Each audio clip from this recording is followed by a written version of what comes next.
TSC positive പോയിന്റിൻ്റെ പുതിയൊരു വീഡിയോയിലേക്ക് എല്ലാവർക്കും സ്വാഗതം. ജൂനിയർ കോപ്പറേറ്റീവ് ഇൻസ്പെക്ടർ എക്സാമിനും കേരള ബാങ്ക് ക്ലർക്ക് എക്സാമിനും വേണ്ടി നമ്മൾ ഇന്ന് പഠിക്കാൻ പോകുന്നത് ബാങ്കിങ്ങിലെ 7ാമത്തെ മൊഡ്യൂളിലെ മോഡ്സ് ഓഫ് ചാർജിങ് സെക്യൂരിറ്റീസ്. എല്ലാവരും കാത്തിരുന്ന കേരള ബാങ്ക് ക്ലർക്ക് എക്സാമിൻ്റെ ഡേറ്റ് വന്നു, October 23. Syllabus junior cooperative inspector എക്സാമിൻ്റെ അതേ സിലബസ് തന്നെയാണ്, ഒരു മാറ്റവും ഇല്ല. നമ്മൾ ഇതുവരെ എടുത്തിട്ടുള്ള എല്ലാ ക്ലാസ്സുകളും അതാത് എക്സാമിൻ്റെ പ്ലേലിസ്റ്റിൽ ഇട്ടിട്ടുണ്ട്. വീഡിയോയിലേക്ക് പോകുന്നതിന് മുൻപേ ചാനൽ ആദ്യമായി കാണുന്നവരാണെങ്കിൽ ഒന്ന് സബ്സ്ക്രൈബ് ചെയ്യുക. വീഡിയോയെക്കുറിച്ചുള്ള അഭിപ്രായങ്ങളും നിർദ്ദേശങ്ങളും കമൻറ്റ് ചെയ്യുക.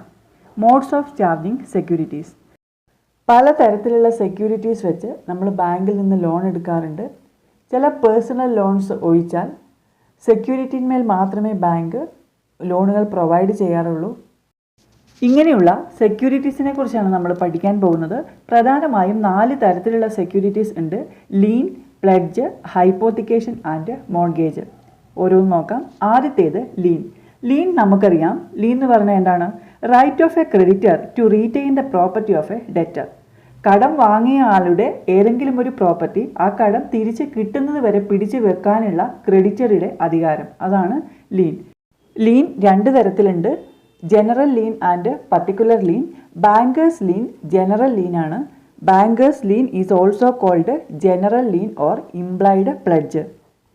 ബാങ്കിൻ്റെ കേസിൽ ഫിക്സഡ് ഡെപ്പോസിറ്റ് റെസീറ്റ് അല്ലെങ്കിൽ ഷെയർ സർട്ടിഫിക്കറ്റ് ഇതുപോലെയുള്ള സെക്യൂരിറ്റീസ് പിടിച്ചു വെച്ച് ബാങ്ക് ലോൺ കൊടുക്കുന്നു. ലോൺ തിരിച്ചടയ്ക്കാതിരിക്കുകയാണെങ്കിൽ ഫിക്സഡ് ഡെപ്പോസിറ്റ് റെസീറ്റിൻ്റെ പുറത്ത് കൊടുത്ത ലോൺ ആണെങ്കിൽ ലോൺ എമൗണ്ടും മറ്റ് ചാർജസും എല്ലാം ഈ ഫിക്സഡ് ഡെപ്പോസിറ്റിൽ നിന്ന് പിടിച്ചതിന് ശേഷം ബാലൻസ് എമൗണ്ട് മാത്രമേ ആ ഒരു കസ്റ്റമർക്ക് കൊടുക്കുകയുള്ളൂ.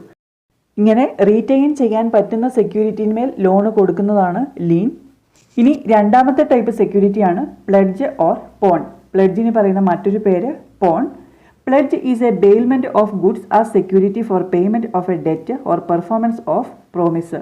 Pledge is the bailment of goods as security for payment of debt. Bailment എന്ന് പറഞ്ഞാൽ എന്താണ്? നമ്മളൊരു ഗുഡ്സിൻ്റെ പൊസഷൻ ട്രാൻസ്ഫർ ചെയ്യുന്നതിനെയാണ് ബെയിൽമെൻ്റ് എന്ന് പറയുന്നത്. ഉദാഹരണത്തിന് ഗോൾഡ് നമ്മൾ ബാങ്കിൽ വെച്ചിട്ട് ലോൺ എടുക്കുന്നു. ഗോൾഡിൻ്റെ പൊസഷൻ ഇപ്പോൾ കൈവശാവകാശം ഇപ്പോൾ ബാങ്കിനാണ്, പക്ഷേ ഓണർഷിപ്പ് നമുക്കാണ്, ലോൺ എടുത്ത ആൾക്കാണ്. പ്ലെഡ്ജിൻ്റെ കേസിൽ ബോറോവറെ പ്ലെഡ്ജർ എന്നും ബാങ്കിനെ പ്ലെഡ്ജി എന്നും പറയുന്നു. 1872 ഇന്ത്യൻ കോൺട്രാക്ട് ആക്ടിൻ്റെ 172ാമത്തെ സെക്ഷനിലാണ് പ്ലെഡ്ജിനെ ഡിഫൈൻ ചെയ്തിരിക്കുന്നത്.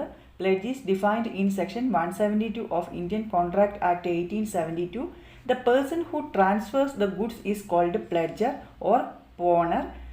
ആരാണോ ഗുഡ്സിൻ്റെ പൊസഷൻ ട്രാൻസ്ഫർ ചെയ്യുന്നത് അയാളെ പ്ലെഡ്ജർ അല്ലെങ്കിൽ പോണർ എന്ന് വിളിക്കുന്നു. To whom the goods is transferred is called the pledgee or pawnee. ആർക്കാണോ ഗുഡ്സിൻ്റെ പൊസഷൻ ട്രാൻസ്ഫർ ചെയ്യുന്നത് അവരെ പ്ലെഡ്ജി അല്ലെങ്കിൽ പോണി എന്ന് വിളിക്കുന്നു. പ്ലെഡ്ജിൻ്റെ കേസിൽ ആ ഒരു സെക്യൂരിറ്റിയുടെ ഓണർഷിപ്പ് പ്ലെഡ്ജറുടെ കയ്യിലാണ്, അതായത് ലോൺ എടുത്തയാളുടെ കയ്യിലാണ്. എന്നാൽ പൊസഷൻ പ്ലെഡ്ജിയുടെ കയ്യിലാണ്, അതായത് ബാങ്കിൻ്റെ കയ്യിലാണ്. Possession must be retransfer after settlement of loan. ഇങ്ങനെ ഒരു പ്രോപ്പർട്ടി അല്ലെങ്കിൽ ഗോൾഡ് സെക്യൂരിറ്റിയായി നമ്മൾ ബാങ്കിൽ വെച്ച് ലോൺ എടുക്കുന്നു. ഈ ലോൺ എമൗണ്ട് തിരിച്ചടയ്ക്കാതിരുന്നാൽ ബാങ്കിന് ആദ്യം കസ്റ്റമർക്ക് ഒരു നോട്ടീസ് അയച്ചതിന് ശേഷം അത് വിറ്റ് ആ ലോൺ എമൗണ്ട് ഈടാക്കാൻ കഴിയും. Pledgee can sell the goods after giving notice to pledger. ഇതാണ് 2ാമത്തെ ടൈപ്പ് സെക്യൂരിറ്റി. 3ാമത്തേത് hypothecation. Hypothecation is used for creating charge against the security of movable asset. Section 2 subsection N of the Surface Act defines hypothecation. ഹൈപ്പോത്തിക്കേഷനെ define ചെയ്തിരിക്കുന്നത് SARFAESI ആക്ടിൻ്റെ section 2 subsection എന്നിലാണ്. Movable property security ആയിട്ട് വെച്ചിട്ട് loan എടുക്കുന്നതാണ് hypothecation. ഉദാഹരണത്തിന് നമ്മൾ loan എടുക്കുമ്പം സെക്യൂരിറ്റി ആയിട്ട് വെക്കുന്നത് കാറാണ്. അവിടെ പൊസഷനും ഓണർഷിപ്പും ബോറോവർ, അതായത് ലോൺ എടുത്തയാൾക്ക് തന്നെയാണ്. ചാർജ് ക്രിയേറ്റ് ചെയ്യുന്നത് ഒരു എഗ്രിമെൻ്റ് വെച്ചാണ്. ആ എഗ്രിമെൻറ്റിനെ ഹൈപ്പോത്തിക്കേഷൻ ഡീഡ് എന്ന് പറയും. Neither possession nor ownership is transferred in hypothecation. ആ പ്രോപ്പർട്ടിയുടെ ഓണർഷിപ്പോ പൊസഷനോ ട്രാൻസ്ഫർ ആകുന്നില്ല, അത് ബോറോവറുടെ കയ്യിൽ തന്നെയാണ്. Banker will have the right to possess the hypothecated property if the need arises. എന്നാൽ ഈ എടുത്ത ലോൺ എമൗണ്ട് തിരിച്ചു കൊടുക്കുന്നില്ല എങ്കിൽ ആ പ്രോപ്പർട്ടിയുടെ പൊസഷൻ ഏറ്റെടുക്കാനും ലോൺ എമൗണ്ട് ഈടാക്കാനുമുള്ള അധികാരം ബാങ്കിനുണ്ട്. അതാണ് മൂന്നാമത്തെ ടൈപ്പ് സെക്യൂരിറ്റി, ഹൈപ്പോത്തിക്കേഷൻ.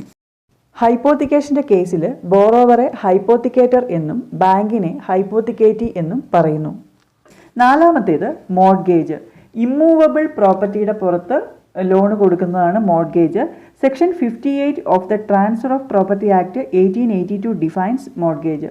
മോർഗേജിനെ ഡിഫൈൻ ചെയ്തിരിക്കുന്നത് 1882 ട്രാൻസ്ഫർ ഓഫ് പ്രോപ്പർട്ടി ആക്ടിൻ്റെ 58ാമത്തെ സെക്ഷനിലാണ്. A mortgage is a method of creating charge on immovable properties like land and building. Land, building പോലെയുള്ള ഇമ്മൂവബിൾ പ്രോപ്പർട്ടീസിൻ്റെ പുറത്ത് ചാർജ് ക്രിയേറ്റ് ചെയ്യുന്നതാണ് mortgage. A mortgage can be effected only on immovable property. അത് ഓർക്കുക. Movable പ്രോപ്പർട്ടിയിന്മേൽ charge create ചെയ്യുന്നത് hypothecation, immovable പ്രോപ്പർട്ടിയിന്മേൽ charge create ചെയ്യുന്നത് mortgage. ഹൈപ്പോത്തിക്കേഷനിൽ പറഞ്ഞ പോലെ തന്നെ പ്രോപ്പർട്ടിയുടെ ഓണർഷിപ്പും പൊസഷനും ബോറോവറുടെ കയ്യിൽ തന്നെയാണ്. ചാർജ് ക്രിയേറ്റ് ചെയ്യുന്നത് ഒരു എഗ്രിമെൻ്റ് വെച്ചാണ്. ആ എഗ്രിമെൻറ്റിനെ മോർഗേജ് ഡീഡ് എന്നാണ് പറയുന്നത്. സെക്യൂരിറ്റി ആയിട്ട് വെച്ച ഇമ്മൂവബിൾ പ്രോപ്പർട്ടിന്മേലുള്ള ഇൻട്രസ്റ്റ് ബാങ്കിന് ട്രാൻസ്ഫർ ചെയ്ത് കൊടുക്കുന്നു. ഇങ്ങനെ ഇത് ട്രാൻസ്ഫർ ചെയ്യുന്ന ആളെ അല്ലെങ്കിൽ ബോറോവറെ, മോർഗേജിൻ്റെ കേസിൽ ബോറോവറെ മോർഗേജർ എന്നും ബാങ്കിനെ മോർഗേജി എന്നുമാണ് പറയുന്നത്. ഈ ലോൺ എമൗണ്ട് തിരിച്ചു കൊടുക്കാതിരുന്നാൽ ആ പ്രോപ്പർട്ടിയുടെ പൊസഷൻ ബാങ്ക് ഏറ്റെടുക്കുകയും ലോൺ എമൗണ്ട് ആ വസ്തു വിറ്റ് അതിൽ നിന്ന് ഈടാക്കുകയും ചെയ്യും. In case the mortgagor fails to repay the loan, the mortgagee gets the right to recover the debt out of the sale proceeds of the mortgaged property. ആ property വിറ്റ് loan amount അതിൽ നിന്ന് ബാങ്ക് ഈടാക്കും. 6 തരത്തിലുള്ള mortgage ഉണ്ട്.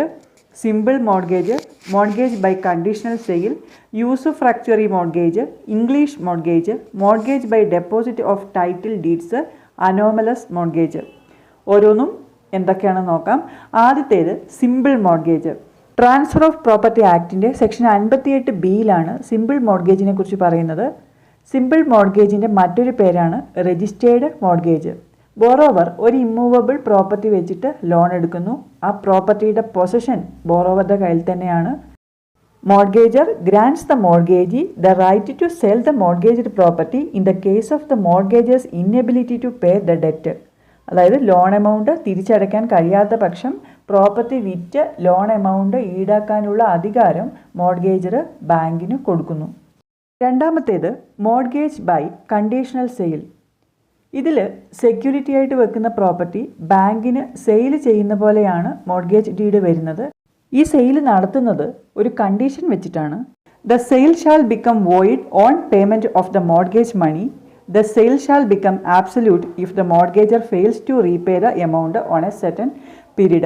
അതായത് ഒരു fixed ടൈമിനുള്ളിൽ loan repayment നടത്തിയാൽ, ലോൺ എമൗണ്ട് തിരിച്ചു കൊടുത്താൽ ആ സെയിൽ എന്തായി മാറും?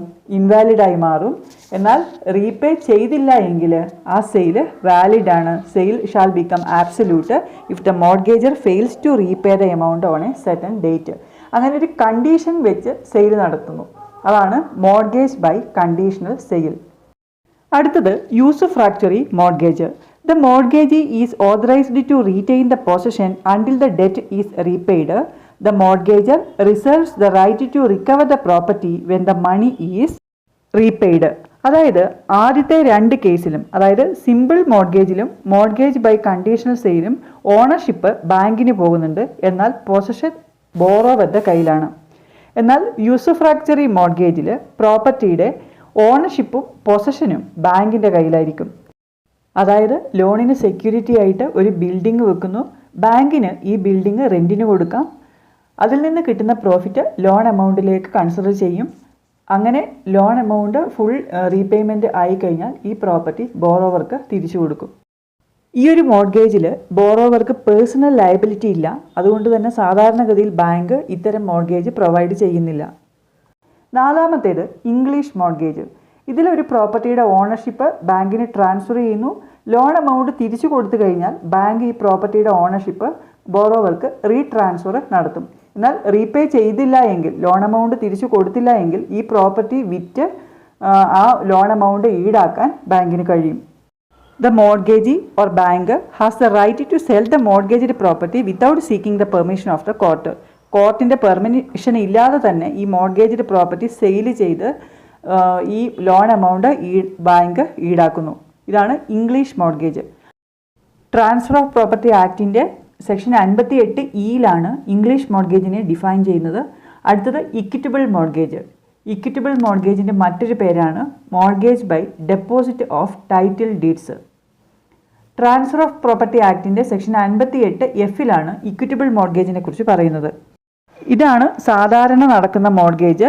ടൈറ്റിൽ ഡീഡ്സ് അല്ലെങ്കിൽ ഒരു വസ്തുവിൻ്റെ ആധാരം പണയം വെച്ച് ലോൺ എടുക്കുന്നു. ബോറോവർ ലോൺ എമൗണ്ട് തിരിച്ചു കൊടുത്താൽ ആധാരം തിരിച്ചെടുക്കാം.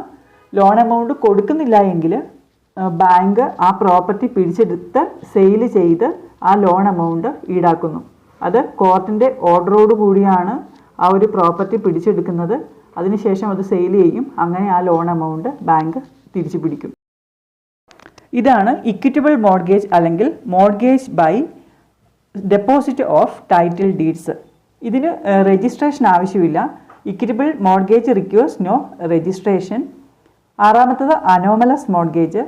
Anomalous mortgage is one which does not fall under any one of the term of mortgage. ഇതുവരെ പറഞ്ഞ ടൈപ്പിൽ ഒന്നും പെടാത്ത മോർഗേജാണ് അനോമലസ് മോർഗേജ്. ലോൺ കൊടുക്കുന്നയാളും ലോൺ എടുക്കുന്നയാളും തമ്മിലുള്ള ഒരു കോൺട്രാക്റ്റ് ത്രൂ ആണ് രണ്ടുപേരുടെയും റൈറ്റ്സ് ആൻഡ് ലയബിലിറ്റീസ് തീരുമാനിക്കുന്നത്. 6 തരത്തിലുള്ള മോർഗേജ് നമ്മൾ പഠിച്ചു. Simple mortgage, mortgage by conditional sale, usufructuary mortgage, English mortgage, equitable mortgage, anomalous mortgage. അങ്ങനെ 4 തരത്തിലുള്ള സെക്യൂരിറ്റീസ് നമ്മൾ പഠിച്ചു കഴിഞ്ഞു. Lien, pledge, hypothecation and mortgage. Bank ചില ഇൻഷുറൻസ് പോളിസിയുടെ സെക്യൂരിറ്റിയിൽ ലോൺ കൊടുക്കാറുണ്ട്. ഇങ്ങനെ ഇൻഷുറൻസ് പോളിസി അല്ലെങ്കിൽ ഒരു ഫ്യൂച്ചർ റൈറ്റ് സെക്യൂരിറ്റിയായി വെച്ച് ലോൺ കൊടുക്കുന്നതിനെ അസൈൻമെൻറ്റ് എന്നാണ് പറയുന്നത്. ഒരു ഇൻഷുറൻസ് പോളിസീസ് ഈട് വെച്ച് അതിൻ്റെ ബലത്തിൽ ലോൺ എടുക്കുന്നത് അസൈൻമെൻ്റ് ആണ്. The person who assign the property is called assignor and the person to whom it is transferred is called assignee. അസൈൻമെൻറ്റിൻ്റെ കേസിൽ ബാങ്കിനെ അസൈനി എന്നാണ് പറയുന്നത്, ബോറോവറിനെ അസൈനർ എന്ന് പറയും. ഈ ഒരു ക്ലാസ്സിൽ നമ്മൾ പഠിച്ചു കഴിഞ്ഞത് modes of charging security, lean, pledge, hypothecation and mortgage. അതിൻ്റെ കൂടെ പലതരത്തിലുള്ള മോർഗേജസും നമ്മൾ പഠിച്ചു. ഈ ഒരു ക്ലാസ് നിങ്ങൾക്ക് ഉപകാരപ്രദമായി എങ്കിൽ ലൈക്ക് ചെയ്യുക, കമൻറ്റ് ചെയ്യുക. മറ്റ് പ്രധാനപ്പെട്ട ടോപ്പിക്കുകളുമായി നമുക്ക് അടുത്ത വീഡിയോയിൽ കാണാം.